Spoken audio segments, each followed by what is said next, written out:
मैं प्रत्यूष खरे। आपको मैं ये बताना चाह रहा हूँ, मेरे टीचर ने असल में जो बताया था वही मैं आपको बता रहा हूँ इस समय। देखिए, how to improve your English, मेरे टीचर ने बताया था कि तो अपनी इंग्लिश को कैसे इम्प्रूव करो। उन्होंने इसी बात का एक क्लास लिया था। देखिए, improve your mental ability, power और स्किल। आपके पास अगर मेंटल एबिलिटी है, पावर है और स्किल है, तो आप काबिल हैं किसी भी चीज को सीखने के लिए। Be a good listener, speak less, listen more. आप एक अच्छा श्रोता बनिए, टीचर जो समझाता है उसको ठीक से सुनिए, अटेंटिव हो जाइए, उसकी आंखों में आंखें डाल करके आप जो है उसके चीजें समझिए। इसको कहते हैं be a good listener, speak less, listen more. कम से कम बोलिए और ज्यादा से ज्यादा सुनिए। योर बॉडी लैंग्वेज, आपकी बॉडी लैंग्वेज ऐसी होनी चाहिए कि जो टीचर की आंखों में आंखें डाल करके या किसी भी वक्ता के आंखों में आंखें डाल कर अटेंटिव होकर सुनिए, वो उसको कहते हैं बॉडी लैंग्वेज।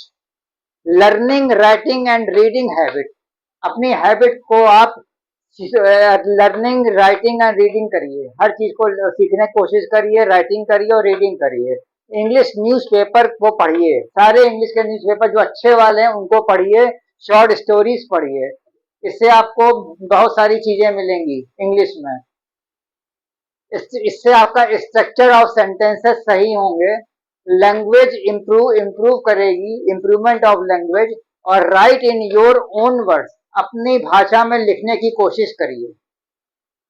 और हो सके तो, या हम तो ये चाहेंगे कि ये जरूरी समझ से करिए, कंसल्ट डिक्शनरीज, अपने डिक्शनरीज से कंसल्ट करिए सारे जो शब्द आएंगे न्यूज़पेपर वगैरह में, स्टोरीज में। तो देखिए आपकी इंग्लिश इंप्रूव हो जाएगी, अपने आप इंप्रूव होने लगेगी। Improve your mental ability, power और skill, be a good listener, speak less, listen more. ये सारी चीजें आपकी बॉडी लैंग्वेज में आ जाती हैं। Learning, writing and reading habit डालिए। इंग्लिश न्यूज़पेपर को पढ़िए, बहुत सारे इंग्लिश के न्यूज़पेपर आते हैं, times of India, Hindustan times, the Hindu, the telegraph. इस सब को आप पढ़िए, ज्यादातर आप हेडिंग पढ़िए। शॉर्ट स्टोरीज पढ़ करके आप उसको अपनी भाषा में लिखिए।